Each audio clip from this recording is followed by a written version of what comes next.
What's good, everybody? It is Monday, September 12th. Welcome into the Early Edge, your daily sports betting brand of record. We are powered, as always, by the almighty SportsLine, the best value in all sports betting, and it is not close.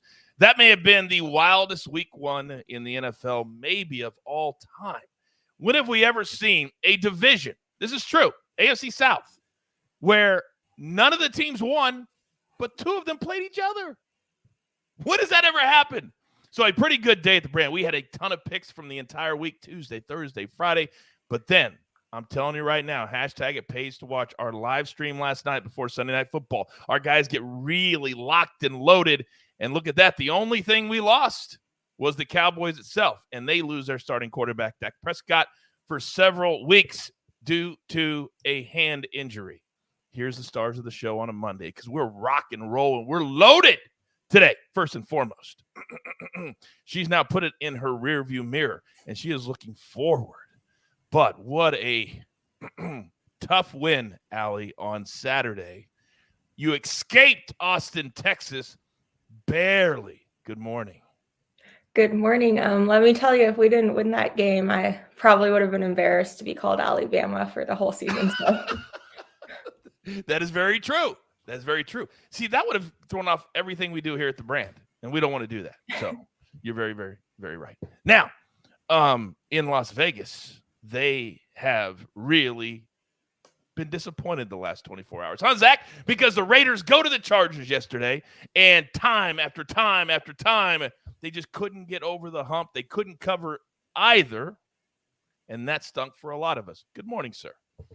Good morning. Yeah, that looked like the Derek Carr that Brady was hinting at in the first half yesterday with those throws that he was making. Cost them some big possessions. Missed a wide open Darren Waller for that touchdown. So very disappointing. It is raining today in Vegas, but it's been a nice long weekend, profitable start in both college and NFL. You're damn right. That's why we love having you on the team, on the crew. And despite all the craziness yesterday, my man, the maestro, still had a winning day. Good morning, sir. Good morning. I was just really struck by the different coaching approaches. You know, Lovie Smith, 4th and 3 with 26 seconds left in overtime. Let's punt the ball and go for the tie because he said later you couldn't guarantee that we were going to convert. Well, you can never guarantee it. It's football. It's 4th and 3. You're an underdog. You have a chance to win your opener, and you don't even go for it. I mean, Mike McCarthy punting down 2 scores with 11 minutes left from midfield. But Mike McDaniel, 4th and 7, he goes for the jugular. Jalen Waddle touchdown puts him up 17-0. The offensive coaches, Kevin O'Connell, Mike McDaniel, the guys that got new jobs, took over for defensive-minded coaches, they all did well. I just said good morning, Maestro. Sorry, I'm so pumped up. Let's go. I'm messing. Let's get into it. Storylines could affect the betting lines today. And boy, is there a bigger storyline than once again, after 25 years of futility, somehow people still think the Dallas Cowboys are good. Last night, they were terrible. On top of that, Mr. Maestro, they lose their quarterback with about 5 or 6 minutes left in the game for several weeks. That's going to affect so much. Start us off. Yeah, that's the key point, Coach. You said it. They were terrible before Dak Prescott got hurt, and now it's even worse. We saw an instant move for week 2. They were laying 2.5 to the Bengals. The books initially moved to 6 for the Bengals favored in Dallas, but that's gone now. It's up to 7 now. I'm wondering this might even get over a touchdown. Cooper Rush, very limited. They did win in Minnesota last year with Cooper Rush. I should point that out. But the Bengals 0-1 desperately need that game.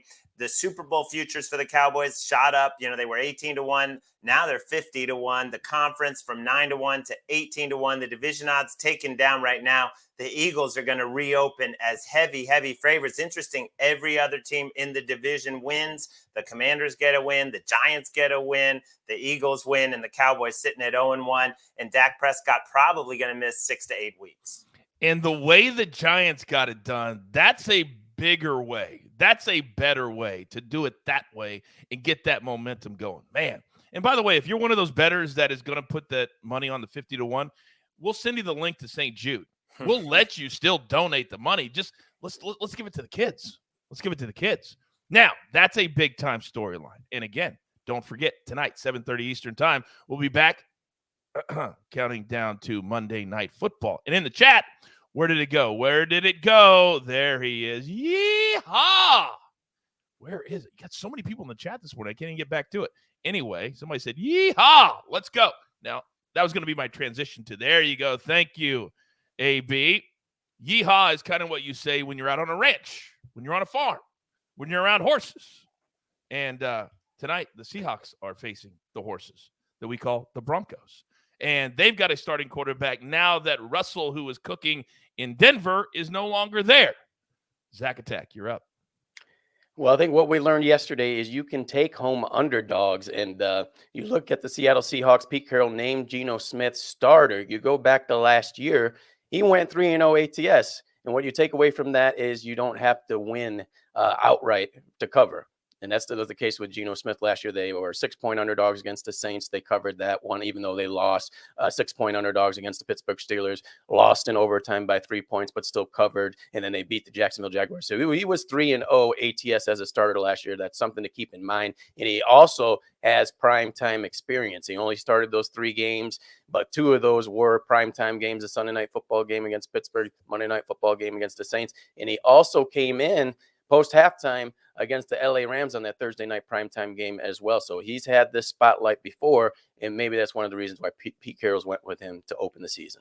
Yeah, maybe so. It's going to be interesting to see how it happens. And don't think the NFL didn't know what they were doing when they put the schedule out. Come on. I mean, Broncos, Seahawks on a Monday night, week 1. I think we're all here for it. Can't wait to dissect this game tonight on Early Edge Live at 7:30 p.m. Eastern Time.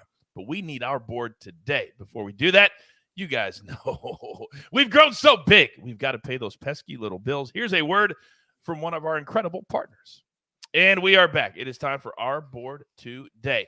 And where do we start? Well, we can't forget about baseball, even though football is right at the front of our brains. So me and Allie have you covered. So Allie, I would love it, if you could start us off today, please. The floor is yours. Okay, so today I'm going to take the Mets on the run line, -1.5 at -135. They've won 8 straight when Chris Bassett starts, and he's recorded a win in 6 of his last 7 starts. At home, he has a 2.77 ERA. And then in comparison, Javier Assad, his first 3 starts, I will say they were pretty good, but most recently he did give up 4 earned runs to the Reds, and the Reds are not a very good team. And he does have that really higher whip, 1.43, and that's over a pretty short amount of innings there. So I think the Mets, they'll really have to pick it up if they want to get that NL East from the Braves. And hopefully they'll use a series like this against the Cubs to get the wins. But the Cubs, they've lost 7 of their last 8 away games. So I would really think that if the Mets do it, it's going to be at least by 2 runs today. And I love that. And it brings the number way, way down because we're starting to see, Allie, aren't we, that in September, a lot of the good teams, they're north of -200 now. I mean, it's almost like -300 for yeah. It's crazy. Those are numbers we never see, and we're seeing them now. Great call by you. I love the run line on the Mets. Now, I'm going to go next because we have been riding this team. And yesterday on my own, I just played the D-backs, and they won again. This team is red hot. They're scoring a lot of runs, and tonight they welcome potentially the best team in the entire National League, maybe in baseball, the LA Dodgers. So we're going to roll over 9, +100. They just score a lot of runs. Our Sims have this close to 11 at SportsLine. If you were a member, you would know that. By the way, use a promo code EARLY. I'll give you 30 days for free. You get all my cappers, all my analysis, everything. Even Zach Attack's picks, which have been, really, really good. Now, tonight, Zach, I task you with, could you find me a prop? Perhaps a receiver, since so many receivers went bananas on Sunday. Do we have one tonight that potentially could have a good night? Yes, we do, Coach. I love primetime wide receivers, and I'm going to take Jerry Jeudy over 60.5 yards. This one is going to have variance throughout the day. I would play it up to 63.5 yards. I really do think he's going to be the top wideout tonight for the Denver Broncos. And there's been an adjustment already. It was 57.5 last night. He has surpassed Cortland Sutton as the top yardage prop for the Broncos tonight. I think this is a big deal for Jeudy. He's in the 3rd year of his rookie deal. 1 more year left. He needs to start showcasing what he can do on the field as the former 15th pick a couple of years ago. Only played in 10 games last year. Needs to check that injury history. And with Russell Wilson coming in, you have to look at the way he has maximized the talent at the wide receiver position when he was with Seattle. 10-year career with the Seattle Seahawks. You can go over all the plethora of wide receivers that he boosted up their level of play. But in the most recent years with DK Metcalf, Tyler Lockett, Doug Baldwin before he retired, all were mega stars in the NFL. I just think Jeudy he's going to be able to showcase himself. And with Russell Wilson facing his old Seattle team, you best believe the veteran's going to have a couple of moves up his sleeve. Maybe one of those rainbow deep balls, maybe a look off that he's able to throw over the top, or even something he sees earlier in the game and goes back to later that's going to benefit Jeudy. I'll take him over 16.5 yards receiving. That's exactly what I just had in my mind. I was like, I can already see one of those nice little rainbows over the top because that's what he does. And sometimes the sports books, Zach, they don't factor that in. He could get this in one catch. That's how dynamic both of them are. I'm anxious to see this game. I'm anxious to see Jeudy. This number will be north of 70, I think, next week if he has a big game tonight. Now, Maestro, we know the NFL is your bread and butter. We've already seen it just in the hello this morning. How fired up you are that week one has arrived. So I know, don't bring Major League Baseball to your doorstep today. You're laser focused on Monday Night Football. You're up. I also can't wait for this matchup, and I think it's going to be closer than a lot of people expect. And I think the fact that Russell Wilson is coming back and is going to unleash a lot of bombs is going to help Geno Smith get over his passing yards prop. I played it on the alternate line at FanDuel, 200 plus passing yards at -140. I think it's reasonable juice to pay to go over this lower number. You're going to see it anywhere from 209 to 215 in terms of his regular line. Let's look at who he's got. He's got DK Metcalf. He's got Tyler Lockett. He's got Noah Fant. He's got DJ Dallas, who's a very good receiving back, who's looking a lot faster this season, was a great receiving back at Miami, averaged over 11 yards per reception.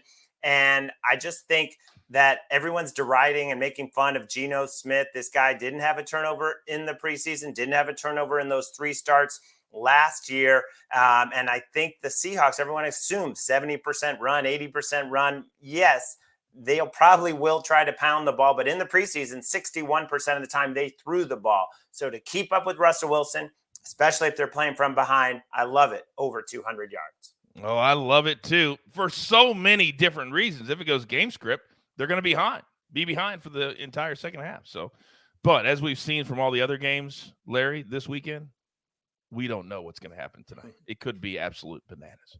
All right, grab your paper, grab your pencil. Do not forget about Early Edge in 5 today at 4 p.m. Eastern Time. Then Early Edge Live tonight at 7:30 Eastern Time. But here is our recap, courtesy of AB on the 1s and the 2s. Maestro's on Geno Smith to go north of 200 passing yards, -140. Then Allie, she's on the Mets on the run line, -135. Zach Attack, we're going to go a little Jerry Jeudy over. It's now at 60.5. That's real time. It was 57.5 30 minutes ago. It's moving. Get it in right now. Then you're going to cash with me. We're going to do a little baseball today. Dodgers, Diamondbacks, over 9, +100. Let's just root for runs. That's what I love the most. Now, AB, show your face. Where's that big old fat smile that I love so very much? So, good morning. Good morning, sir. Now, Yeah. I saw some people on social media yesterday calling you the interception whisperer. I've heard you called a lot of names, but that is not one of them. How do you feel about that, sir? Well, I'll tell you what. I mean, we've been called a lot of names. I assure you that. I do like that one, though. It's much pleasant than what we usually get. But yeah, look, we see a lot of quarterbacks. Like, we watch a lot of film on them throughout the week and kind of have a good understanding of where these guys are. And I'm glad that you brought that up, Coach. All right. So the 3 plays that we had tonight go right into that. You're going to see in the chat, what? No interception prop? Look, Zach and Maestro just broke it down for you. 100%. Let me get the recap up here so you can see. Geno Smith is a lot better than people give him credit for. Like, I think that he could put a pickup tonight, but we're not going to bet it. There's too much risk there, and the juice is like -190. So what we're going to do is we're going to play the Broncos-Seahawks total turnovers over 1.5. Okay. Much lower juice. Now, because tonight could be a trap game for interceptions, now fumbles are in play. Now drop punts, drop kick, anything is in play tonight. All we need are 2 turnovers. And the juice, instead of 190 on Geno, 130, right? So it's going to be a lot better there. All right. Second, DK Metcalf, longest reception over 21.5 yards, also priced at -130. I agree with Maestro. I agree with Zach. Geno Smith will put the ball up in the air. And if they're going to do anything, DK is going to have to be involved. We'll take that over 21.5. And then final play, Broncos team total over 25, also priced at -130. It's a weird number there. However, you know what? We're going to take it to the 25, 3 touchdowns, 2 field goals, or 4 touchdowns gets us home. I think the Broncos take care of it there. I love all 3 of those plays, and I know you're going to be a part of Early Edge Live tonight at 7:30 Eastern time, but sometimes, AB, it takes people a little while to catch on to what we're doing. And there's so many new community members, whatever we want to call them, here at the Early Edge. I saw a text in the chat saying, I think it was from Ruben, saying, I got killed in college football, but I came back in the NFL. Wild weekend. How can we help them with the college stuff there, AB? Absolutely, Ruben, my man. Wednesday, all right, 3 o'clock Eastern. Come right here. Watch the College Football Early Edge Show weekly. All right, we're going to be breaking down week 3 this week. Me, Chip Patterson, Tom Fornelli, Micah Roberts, sitting 60% against the spread so far this year.